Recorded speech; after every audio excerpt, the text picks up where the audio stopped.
Hey everyone, welcome to another population challenge where I try to maximize the population of my capital city. This time I'll be trying to beat my 58 population from my Khmer game.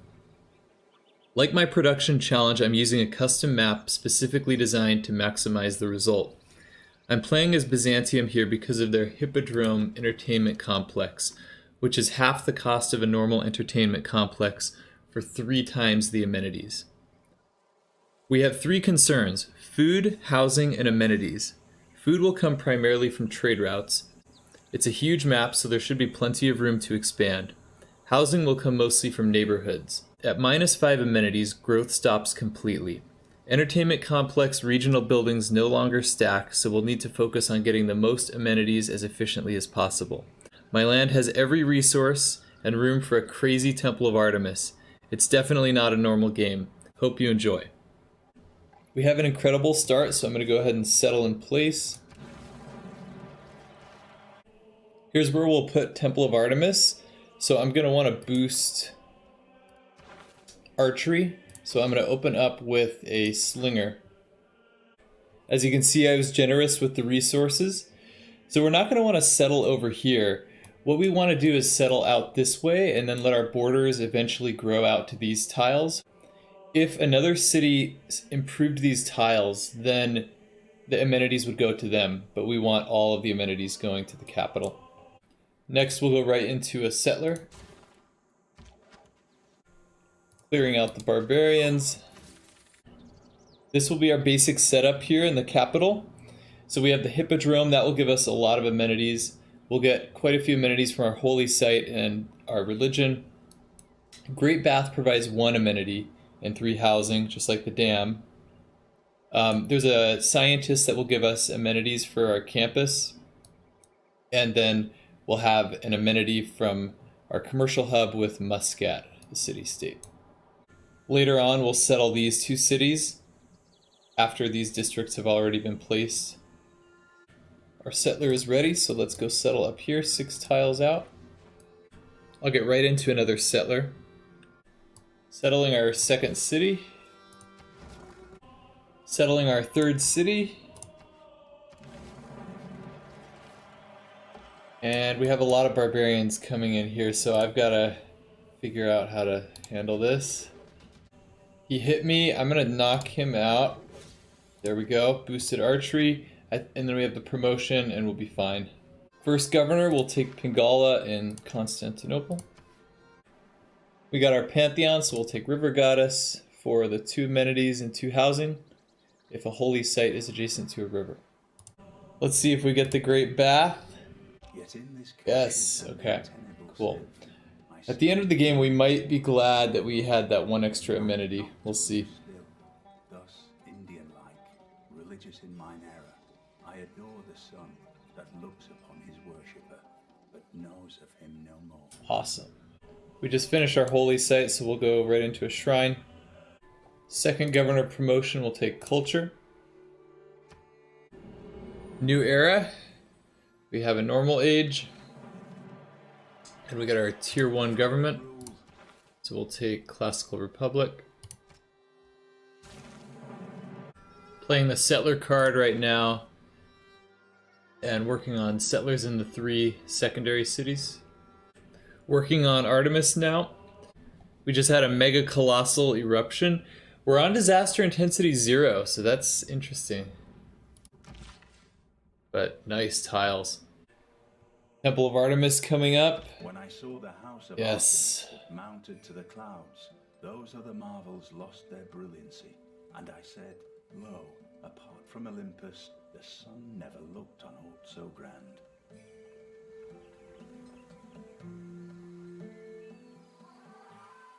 Just got our prophet. Founding our religion. We want to get Zen meditation for the +1 amenity. And then stupa. Finishing a couple hippodromes. Go. And we get our units. Growing to 10 population in the capital.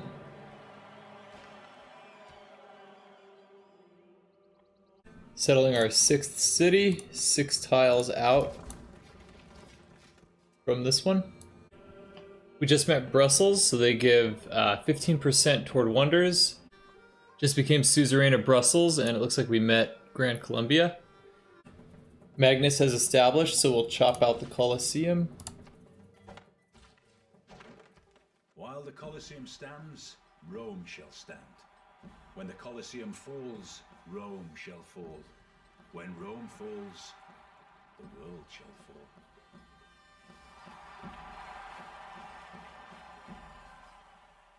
Two extra amenities in the capital. Here's Poland. Grand Columbia is a bit ahead of them in science. Montezuma up here. Tier 2 government coming up. We shall not cease from Merchant Republic. I just got a merchant that gives us free tiles. So I'm going to go up here and start taking these 4th ring tiles so we can get a head start on the border growth. Just met Canada. They're doing pretty good on science for the AI. Coming up on the medieval era, Golden Age. Finished a nice harbor. We want to take free inquiry because we have a lot of commercial hubs and harbors up. Here's Genghis Khan. Gonna chop out Mausoleum. a vast tomb lies over me. Now our engineers will have an extra charge. Of such dimensions, of such exquisite beauty, as no other shade can boast.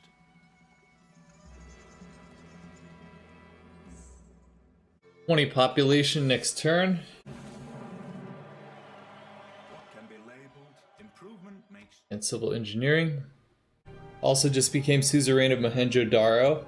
And it looks like we have Shaka, Poundmaker, and Tamar. Let's chop out Angkor Wat.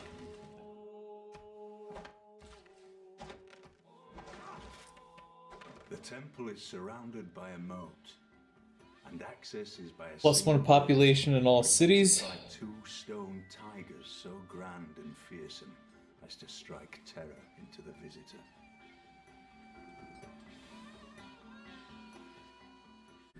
Here's Hungary. Forbidden City coming The up. whole palace complex is built along a central axis, the axis of the world. Everything in the 4 directions suspend from this central point, represented by these palaces.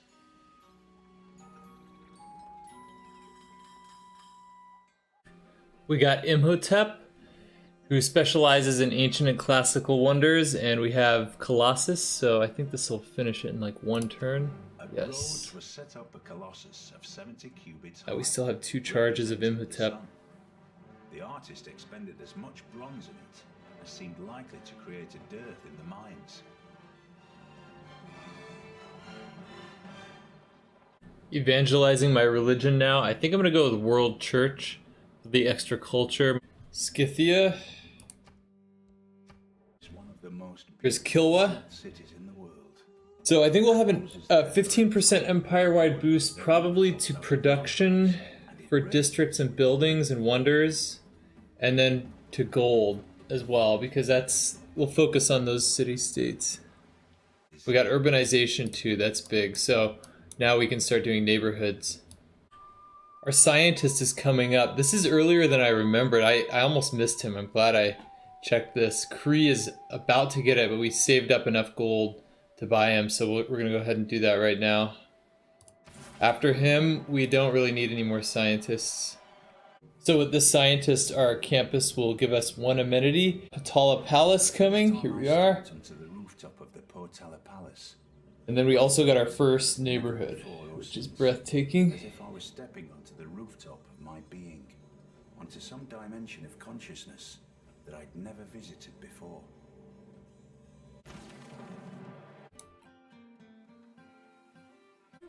Let's chop out Big Ben.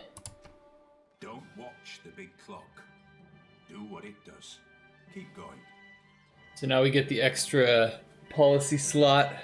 So we've gotten Forbidden City, Big Ben, and Potala. So we have those 3 extra slots, which is really nice. I'm getting some stock exchanges up, so I could power them up and they would be even better. But I think I'm gonna wait till renewable energy because I don't want to be at turn 500 and have everything falling apart when I'm trying to really get my population high. We got Da Vinci, so he gives 3 culture per workshop, and we have 2 charges, so that'll be 6 culture per workshop. So this will be a really good bump in culture. Entering the Renaissance era with another golden age. I think we'll do a monumentality age here, and then the next era we can do reform the coinage. We don't have a lot of international routes right now. We finally unlocked some foreign trade routes, so this is great. When we get to democracy, we'll get a lot of food from these. I brought a settler all the way out here. I want to start settling this coast so Tamiris doesn't start settling it first. Just met the final player, Suleiman. We just unlocked John Spilsbury. He grants toys, which provide amenities, so this is a nice source. Tier 3 government. Let's put in democracy, 4 food and 4 production on international trade routes.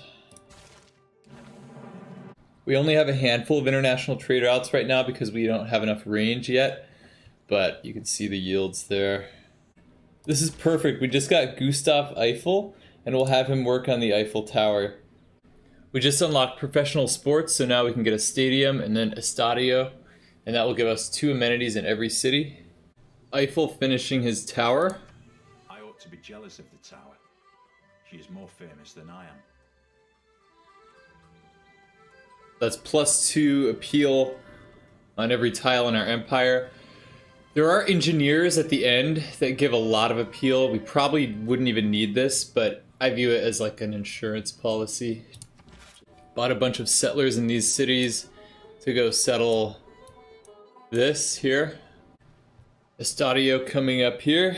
Down through its history, only 3 people have managed to silence the Americana.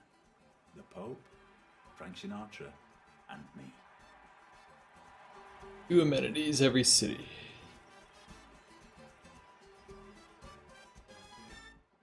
Bunch of new trade routes opened up. We have trade routes to Genghis Khan, the Aztecs, Canada. Interesting situation here. So we're starting to get tiles in the 4th ring in our capital, but we have a little competition with this city. It's gonna be interesting. We get this tile in 1, and then it's out of tiles to grow to, which means it's gonna grow here pretty quickly, and then that would be the 2nd tile it grows to. Galileo has finally found his 5 mountain tiles for 1250 science. And computers is important for the flood barriers. Industrial era, another golden age. This time we'll take reform the coinage. We just reached 40 population here in the capital, and we lost this tile to Trebizond. What a disappointment. I should have used the merchant to get that tile way back. I'm gonna build a spaceport down here just to launch the satellite so I can get a full view of the map. We have our tier 4 government, so +2 amenities in all cities and +2 culture per specialty district for digital democracy. Here's our satellite, just so we can see the full map. Here's a really important engineer. City provides +1 appeal to any tiles it owns, so that will help our neighborhoods in the capital. We'll have 2 charges. See where we're at right now. Yeah, even better. Here's a really important merchant. Gives amenities. Says an enemy spy succeeded in siphoning 14,904 gold from the city of Constantinople. So to know who did that, all we have to do is look up here and see who has the gold. Looks like we're out of allies to send trade routes to. So we'll probably send one to Tamiris to try to extend our range. Maybe we can get to Georgia and Hungary soon. We've hit 50 population. We got another merchant which provided amenities. Levi Strauss. I'm gonna do some carbon recapture just in case this game goes hundreds of turns. Now we're getting to the really good engineers. This guy actually has 2 charges by default, so now that we have Mausoleum, it's 3. We just got Jane Drew. This is the big one. 3 amenities and 4 housing. We finally reached 60 population, so we've outdone our Khmer game. It looks like our borders aren't growing out any more rings. I didn't know there was a limit. Modern era is here. So I think we'll go ahead and take reform the coinage again. And then we got our final merchant. More amenities. The reason I have Pingala in the capital is because Magnus only speeds up the already existing growth. We're going all the way until growth stops. So the only difference Magnus would make would just be to get us to that point quicker, which I'm not too concerned about. Eventually we'll want to put in Liang, who gives 2 extra housing for neighborhoods and aqueduct districts, and then 1 extra amenity for our dam. I just became suzerain of Cahokia, so I'm going to place a Cahokia mound. They give 1 amenity, and then you can get an amenity from your second one as well. I think this is the last merchant. Yep. This engineer will guarantee that our neighborhoods will be fully housed. Go ahead and buy him. Joseph Paxton will give our zoo and stadium an extra amenity each, and he has 2 charges, so that's going to be 4 extra amenities. We just used up the engineer Charles Correa's charges. Then our neighborhoods should all have 6 housing. The AI is starting to catch up on envoys, but a lot of these city-state bonuses we don't really need anymore. We really just need 3. We need Buenos Aires, which will provide us a lot of amenities from our bonus resources. We need Muscat, which will give us 1 amenity from our commercial hub. And then we need Zanzibar, which will give cinnamon and cloves. A few policy cards that'll give us more amenities. Sports media will give our stadium 1 more amenity. Liberalism, 1. Civil prestige, 1. And then Republican legacy, also 1. Just hit 70 population in the capital. We still have plenty of amenities and housing, so we're doing great here. And it looks like the limit for borders is 5 tiles out. Finally unlocked our first trade route to Hungary. I just checked how many cities each player has, and what we want to do is we want to get rid of our alliance with Tamar and with Genghis Khan, and we want to pick up Cree and Zulu because they have more cities. Unlocked our first trade route to Poundmaker. Entering the Atomic Era with a Dark Age. Just hit 80 population. I'm gonna get an alliance with the Ottomans because they have just as many cities as the Zulu. I'm going through most of my cities and I want them to ignore food so they don't grow and steal amenities from the capital. Here I am with the multi-queue, doing the rounds. Lots of cities.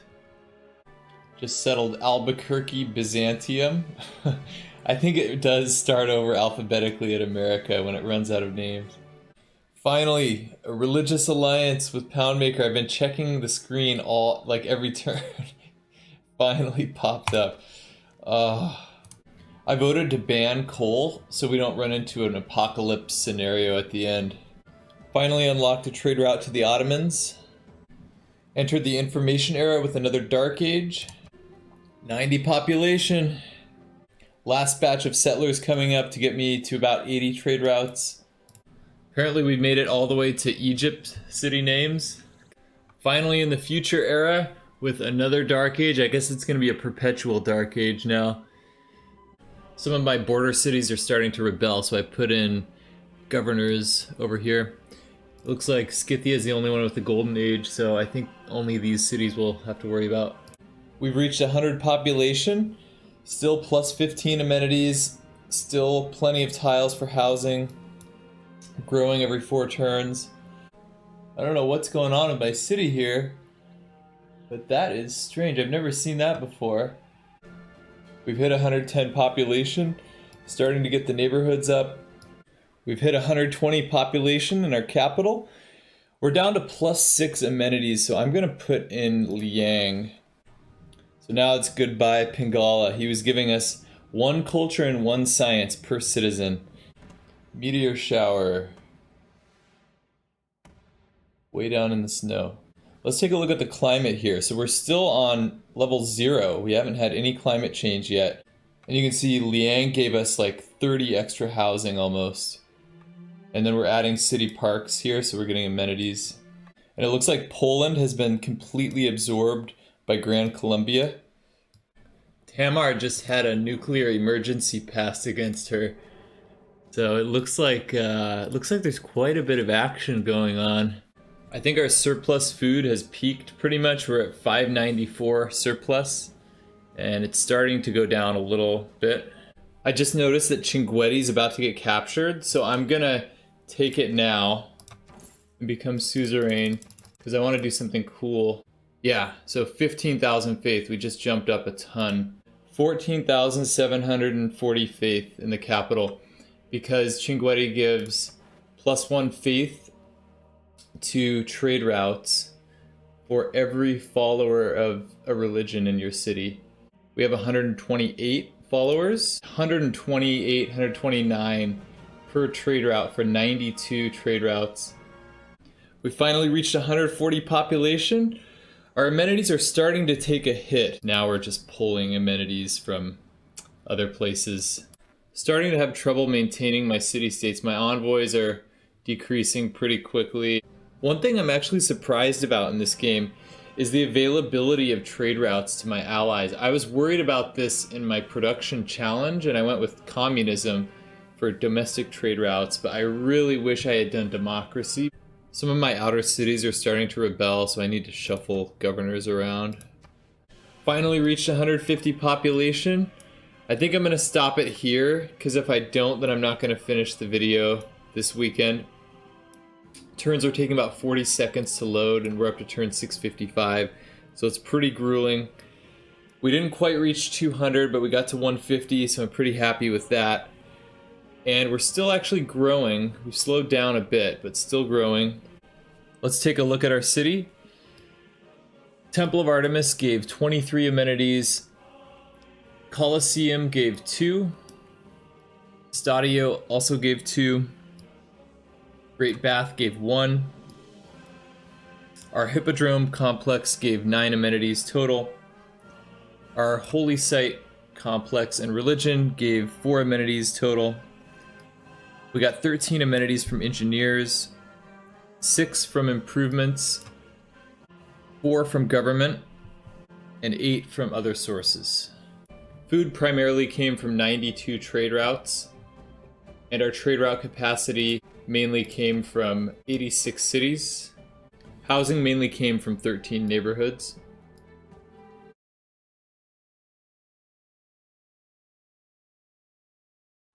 Still lots of room for improvement, but I definitely learned a lot. After reaching 150 population, I actually found a 215 population city online that someone posted, so that has some really great tips. I'll put the link in the description.